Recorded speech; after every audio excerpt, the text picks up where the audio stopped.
Hello guys, അപ്പോൾ welcome to Real Talk it Sumit. അപ്പോൾ എപ്പോഴും പറയുന്ന പോലെ ആദ്യമായിട്ട് വീഡിയോ കാണുന്നവരാണെങ്കിൽ ആദ്യമായിട്ട് നമ്മുടെ ചാനലിലേക്ക് വരുന്നവരാണെങ്കിൽ എന്തായാലും ഒന്ന് ചാനൽ സബ്സ്ക്രൈബ് ചെയ്തിട്ടാണ് നിങ്ങൾ വീഡിയോ കാണാൻ തുടങ്ങുക.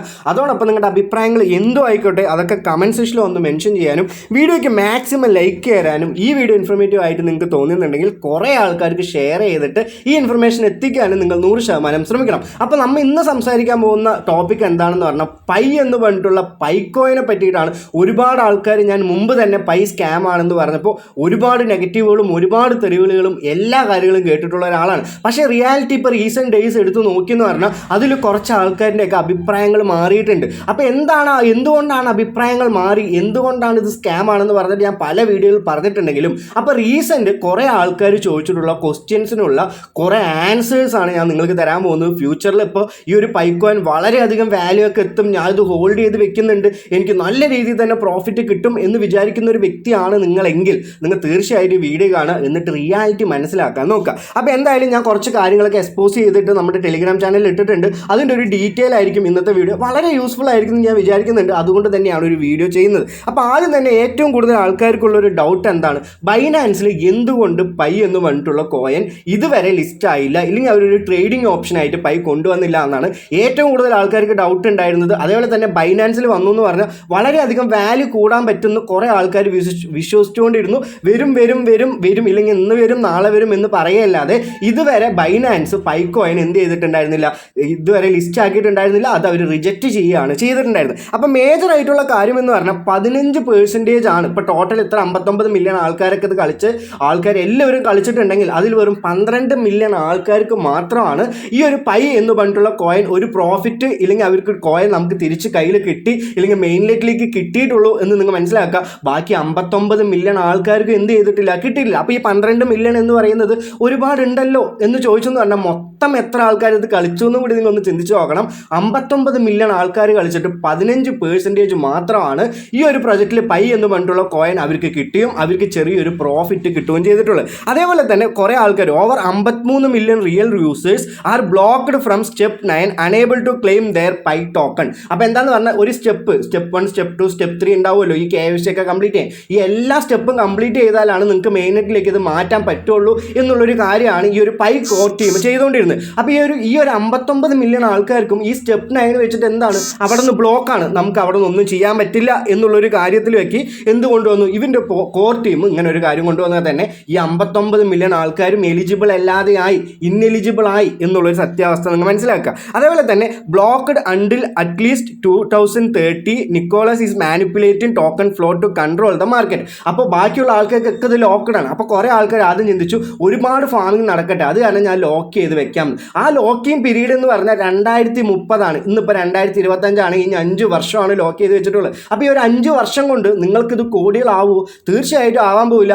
മൊത്തം 100 ബില്യൺ സപ്ലൈ ഉള്ള ഒരു പൈക്കോയിൻ ഇപ്പോൾ നമുക്ക് റീസെൻ്റ്ലി 6.something ബില്യണൊക്കെയാണ് നമ്മുടെ മാർക്കറ്റിൽ കടന്ന് കളിക്കുന്നതെങ്കിൽ ബാക്കിയുള്ളതൊക്കെ ഈ 5 വർഷം കൊണ്ട് അവർ എന്ത് ചെയ്യും, റിലീസ് ചെയ്തുകൊണ്ടിരിക്കും. അങ്ങനെ എത്രത്തോളം റിലീസ് ചെയ്യുന്നു, എത്രത്തോളം ഈ കോയിൻ നമ്മുടെ മാർക്കറ്റിൽ വന്നിട്ട് കൂടി വരുന്നുണ്ടോ അത്രത്തോളം ഇതിന് വാല്യൂ കമ്മിയാവും. നിങ്ങൾ എന്ത് ചെയ്യുക, മനസ്സിലാക്കുക. അടുത്ത കാര്യം എന്താണെന്ന് പറഞ്ഞാൽ വാലറ്റ് കൺട്രോൾ സപ്ലൈ സ്കാം. അപ്പോൾ ഇതിൽ കുറേ ആൾക്കാർ സപ്ലൈ ചെയ്തു അങ്ങനെയുള്ള കാര്യങ്ങളൊക്കെ പറയുന്നുണ്ട്. അപ്പോൾ 35 billion Pi is controlled by the core team. അപ്പോൾ ഏറ്റവും കൂടുതൽ കൺട്രോൾ ചെയ്യുന്ന ആരാണ്, അവൻ്റെ കോർ ടീം തന്നെയാണ്. അത് നമുക്ക് മുമ്പ് തന്നെ അറിയാം. എന്താണെന്ന് പറഞ്ഞാൽ ഇതൊരു കംപ്ലീറ്റ്ലി ഡീസെൻട്രലൈസ് പ്രൊജക്റ്റ് അല്ല, ഇതൊരു സെൻട്രലൈസ് പ്രൊജക്റ്റ് ആണ്. ഇതിന് വാല്യൂ കൂടണമെങ്കിലും കുറയണമെങ്കിലും ആരാണ് തീരുമാനിക്കേണ്ടത്, അവൻ്റെ ടീമാണ് തീരുമാനിക്കേണ്ടത്. നിക്കോളാസ് എന്ന് പറഞ്ഞിട്ടുള്ള ആ ഒരു ഫൗണ്ടറാണ് തീരുമാനിക്കേണ്ടത് നിങ്ങൾ മനസ്സിലാക്കുക. അതേപോലെ തന്നെ step 9 delay tactic prevent KYC users receiving Pi even after 2 years. അപ്പോൾ നമുക്കിപ്പോൾ എന്താണ്, KYC ഒക്കെ കംപ്ലീറ്റ് ചെയ്തു. കുറേ ആൾക്കാരുടെ ഒരു കാര്യമാണ് ഞാൻ പറയുന്നത്. ഈ വീഡിയോ കാണുന്ന കുറച്ച് ആൾക്കാർക്ക് അങ്ങനെയും കൂടി ഫേസ് ചെയ്തിട്ടുണ്ടാവും. ഇവർ 2 വർഷം മുമ്പൊക്കെ KYC കംപ്ലീറ്റ് ചെയ്ത ആളായിരിക്കും. അങ്ങനെ കംപ്ലീറ്റ് ചെയ്തിട്ട് അത് അപ്രൂവ് ഇതുവരെ ചെയ്തു കൊടുത്തിട്ടില്ല എന്നുള്ളൊരു കാര്യം കൂടി അവിടെ ചെയ്തിട്ടുണ്ട്. ഒരുപാട് യൂസേഴ്സിന് ഇത് അപ്രൂവ് ചെയ്ത് കൊടുത്തിട്ടില്ല എന്നുള്ള സത്യം കൂടി നിങ്ങൾ മനസ്സിലാക്കുക. അതേപോലെ തന്നെ Pi circulating supplies been manipulated to force token purchase by bans. അപ്പോൾ അതിൻ്റെ ഇടയിലും കുറച്ച് അനൗൺസ്മെൻറ്റ് വന്നിട്ടുണ്ടായിരുന്നു. ബാൻസ് ചെയ്ത് നിങ്ങൾക്ക് പൈക്ക് ടോക്കൺ നമുക്ക് ഇല്ലെങ്കിൽ പൈക്ക് കോയിൻ നമുക്ക് അവിടെ നിന്ന് വാങ്ങാൻ പറ്റും എന്നുള്ളൊരു കാര്യം. അങ്ങനെയും കുറേ ആൾക്കാരെ മാനിപ്പുലേറ്റ് ചെയ്തിട്ട് കുറേ ആൾക്കാർ മേടിച്ചിട്ട് നാളെ എടുത്ത് നോക്കുമ്പോൾ ഇതിൻ്റെ വാല്യൂ ഒക്കെ വളരെയധികം കുറഞ്ഞു. അപ്പോൾ വളരെയധികം അവർക്ക് നഷ്ടങ്ങൾ മാത്രമാണ് പൈ കൊടുത്തിട്ടുള്ളൂ. അതേപോലെ തന്നെ KYCയും അതേപോലെ തന്നെ ആപ്പിൻ്റെ അബ്യൂസും അവർ പറയുന്നുണ്ട്. ഒരുപാട് ആൾക്കാർ KYC കംപ്ലീറ്റ് ചെയ്തിട്ട് ഇതുവരെ സാധനം കിട്ടിയിട്ടില്ല എന്നുള്ളൊരു കാര്യം നിങ്ങൾ മനസ്സിലാക്കുക. അതേപോലെ തന്നെ അവരുടെ പ്രോമിസുകൾ നിങ്ങൾ അടുത്ത് നോക്കണം. എന്താണെന്ന് പറഞ്ഞാൽ ആ ഒരു പ്രൊജക്റ്റ് സ്റ്റാർട്ടായപ്പോൾ തൊട്ട് അവർ ബിറ്റ്കോയിൻ്റെ ഒരു പ്രതിനിധി വെച്ചിട്ടാണ് ഈ ഒരു പ്രൊജക്റ്റ് സ്റ്റാർട്ടായത്. എന്നിട്ട് അവർ റിയൽ യൂട്ടിലിറ്റി ഒക്കെ കൊണ്ടുവരാൻ വേണ്ടിയിട്ട് ഞങ്ങൾ ഓരോ ആപ്പുകളിലും ഞങ്ങൾ കൊണ്ടുവരും എന്നുള്ളൊരു കാര്യമാണ് പറഞ്ഞിട്ടുള്ളൂ. പക്ഷേ ഈ 6 വർഷം കോയം വന്ന് മെയിനായിട്ട് ലിസ്റ്റ് ആയിട്ടും ഏതൊരു പ്രൊജക്റ്റ് അല്ലെങ്കിൽ ഏതൊരു മെയിൻ ആയിട്ടുള്ള കമ്പനിയും നമ്മുടെ പൈ എന്ന് പറഞ്ഞിട്ടുള്ളത് റിയൽ യൂട്ടിലിറ്റി ഇല്ലാത്ത കാരണം അവരൊരു യൂട്ടിലിറ്റിക്ക് വേണ്ടിയിട്ട് അല്ലെങ്കിൽ നമുക്ക് ട്രാൻസാക്ഷൻ ചെയ്യാനും വാങ്ങാനും പൈസ അങ്ങനെയുള്ള സാധനങ്ങൾ കൊടുക്കാനും അങ്ങനെയുള്ള രീതിയിൽ എന്ത് ചെയ്യുന്നില്ല, പൈ കോയിനായിട്ട് യൂസ് ചെയ്യുന്നില്ല എന്നുള്ളൊരു കാര്യം മനസ്സിലാക്കുക. അപ്പം അവർ പറഞ്ഞിട്ടുണ്ട് മണിറ്റെയിൽ $300 to $500 million in add revenue over 6. ഇതൊക്കെ അവരുടെ പ്രോഫിറ്റാണ്. നിങ്ങൾ ആലോചിച്ച് നോക്കണം. ഇതിൽ അവർ ഫുൾ ഡീറ്റെയിൽ ഞാൻ പറഞ്ഞിട്ടുണ്ട്. അവർക്ക് കിട്ടുന്ന ഒരു ഇന്ന ഇയറിൽ അവർക്ക് മില്യൺ കണക്കിനാണ് ഈ ഒരു ആഡ് കണ്ടിട്ട് ഇത്രത്തോളം ആൾക്കാരിനെ മാനിപ്പുലേറ്റ് ചെയ്തിട്ട് അവരുണ്ടാക്കുന്നതെന്ന് കൂടെ മനസ്സിലാക്കുക. Use to create fake liquidity while users get nothing. അപ്പോൾ എന്താണ്, ഒരു ഫേക്ക് ആയിട്ടുള്ള ലിക്വിഡിറ്റി ഒക്കെ ഞങ്ങൾ ഇപ്പോൾ ഉണ്ടാക്കാൻ പോകാം, അതാക്കാൻ പോകാം, മറിക്കാൻ പോകും എന്നൊക്കെ പറഞ്ഞിട്ടും അവർക്ക് എന്തായിട്ടില്ല, ഒരു കാര്യവും അവർ ഇതുവരെ കൊണ്ടുവന്നിട്ടില്ല.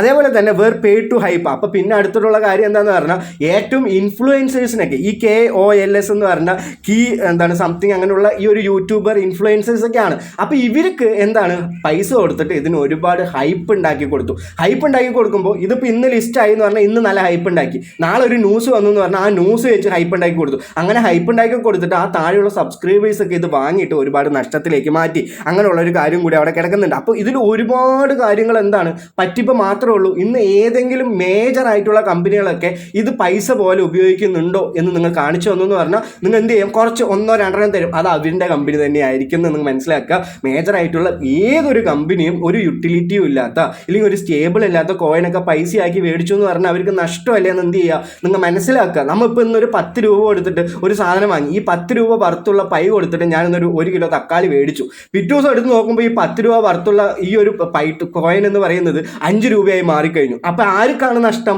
ആ ഒരു പേയ്മെൻറ്റ് എടുത്തിട്ടുള്ള ആൾക്കല്ലേ നഷ്ടം. അങ്ങനെ നിങ്ങൾ ചിന്തിച്ചാൽ മതി. ഇനി വർഷങ്ങൾ, ഇനി ഒരു 5 വർഷം കൊണ്ട് ഈ ഒരു എത്രത്തോളം ബില്യൺ സപ്ലൈ ആണോ അവർ വിൽക്കാൻ പോകുന്നത്, അതൊക്കെ വിറ്റിട്ട് ഈ നിക്കോളാസ് ഇല്ലെങ്കിൽ അവൻ്റെ കോർ ടീം അത്രത്തോളം ലാഭം ഉണ്ടാക്കും. നിങ്ങൾ മനസ്സിലാക്കുക. അങ്ങനെ ലാഭം ഉണ്ടാക്കിയെന്ന് പറഞ്ഞാൽ ആർക്കാണ് നഷ്ടം?